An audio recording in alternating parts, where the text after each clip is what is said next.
Sa iba pang balita, tiniyak naman ng Malacanang na babayaran ng gobyerno ang medical bills ng mga miyembro ng PhilHealth. Ito ay kasunod ng plano ng mga private hospitals na pagbayarin na ang PhilHealth members. Yan ang balitang tinutukan ng aming kasama, si Elena Luna.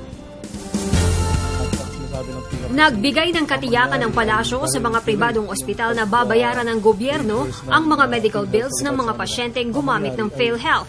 Ito'y matapos ihayag ng Private Association of the Philippines Incorporated ang plano nilang magpatupad sa susunod na linggo ng bagong sistema. Sa magiging bagong sistema, pagbabayari na ng mga bills sa ospital ang PhilHealth members para sila na mismo ang kumuha ng reimbursement sa ahensya. Ang hospital naman siguro, it is imbued with public service. There's no commitment from government not to pay. Naantala lang. But the commitment of government is to expedite the payment system, and may commitment naman talaga ang gobyerno to pay what is due to the hospitals. So the government will not renege on that obligation.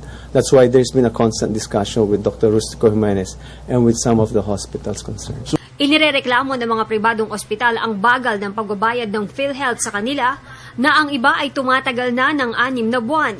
Ayon kay Presidential Spokesperson Edwin Lacerda, sisikapin ng gobyerno na mabayaran ang mga private hospitals ng mas maaga. Ipinaliwanag ng kalihim na natatagalan ang pagbabayad ng PhilHealth hindi dahil sa maling kundi dahil sa bagong sistemang ipinapatupad ng ahensya. Nagbago kasi yung sistema. We're now doing on a case-based payment system. So there are some birth pains.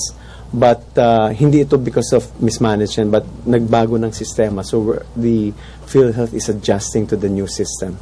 But hindi naman lahat ng hospital nadidelay ang bayad. Nasa 600 ang bilang ng mga miyembro ng grupo ng pribadong ospital na accredited ng DOH. Umaabot naman sa 77 milyong Pilipino ang mga miyembro ng PhilHealth.